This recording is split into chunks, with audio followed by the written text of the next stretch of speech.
যেটা বলি কি যাতনা বিষে বুঝিবে সে কিসে কবু কবু ভবসিনে যারে হাসি বেশি। মানে আমাদের যে দুঃখটা এটা অন্য কেউ বুঝবে না। আমরা বারবার চিল্লাচ্ছি। এই যে দেখেন আজকে কেরানীগঞ্জে একজন শহীদ ভাইয়ের কবর ভেঙে দেওয়া হলো। কারা ভেঙেছে? ফ্যাসিস্টের দোসররা। একজন শহীদ বাবার মেয়েকে নিয়ে গণধর্ষণ করলো ফ্যাসিস্টের দোসররা। তাদের কোনো বিচার হচ্ছে না। ফ্যাসিস্ট এই দেশ থেকে চলে গেছে, কিন্তু তাদের দোসরদেরকে এই বাংলায় রেখে গেছে। তাদেরকে যতক্ষণ না পর্যন্ত নিষিদ্ধ করা হবে, নিষিদ্ধ হিসাবে ঘোষণা করা না হবে, তারা তাদের এই কর্মকাণ্ড চালিয়ে যাবে। অবিলম্বে আমরা এই ফ্যাসিস্টদেরকে নিষিদ্ধ ঘোষণা চাই। আপনারা দেখবেন 8 মাস হয়ে গেছে, বিচারের কোনো ন্যূনতম কিছু দেখতে পাচ্ছি না। আমরা যদি বিচারের জন্য স্বরাষ্ট্র মন্ত্রণালয়ে যাই, স্বরাষ্ট্র উপদেষ্টার কথা কি বলবো, ওনার চামড়া অনেক মোটা, আপনারাও জানেন। উনি একবার 3:30 বাজে সংবাদ সম্মেলন করে বলেছিল যে কারণে আমার পদত্যাগগুলো যাচ্ছে, যদি সেগুলোর উন্নতি হয় তাহলে তো আর পদত্যাগের দরকার নাই। তাহলে 8 মাসে যেহেতু উনি বিচারের কোনো উন্নতি করতে পারে নাই, তাহলে কি তার পদত্যাগ করা উচিত কিনা আপনারাই বলুন। আইজিপি স্যারের কাছে যখন যাই, উনি বললেন আরে বাবা তাগাদা দিচ্ছ কেন? 8 মাসে খুনিদের দোষরদেরকে ধরা হচ্ছে না।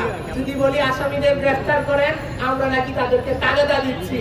8 মাসে কিছু বলতে গেলে ওনাদের কাছে তাগাদা দিচ্ছি, ওনারা বাঁকা নজরে তাকায় আমাদের দিকে। ওনারা বলে দয়া দাক্ষিণ্য দিয়ে হয় না।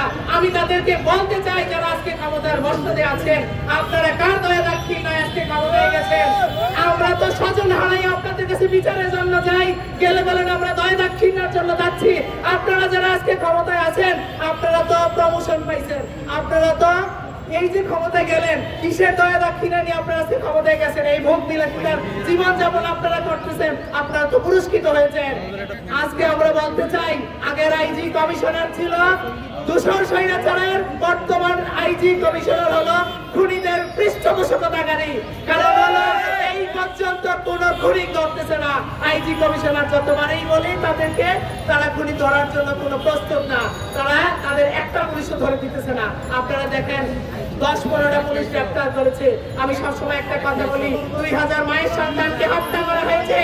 একটা হত্যায় যদি একটা পুলিশ জড়িত থাকে, তাহলে 2000 পুলিশ গ্রেফতার হওয়ার কথা ছিল।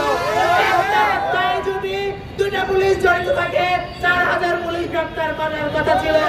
আগের আইজি কমিশনার আর বর্তমান আইজি কমিশনার কয়েকটা পুলিশকে গ্রেফতার করেছে। তারা স্বজনপ্রীতি কাকে বলে বাংলার জনগণ দেখেন।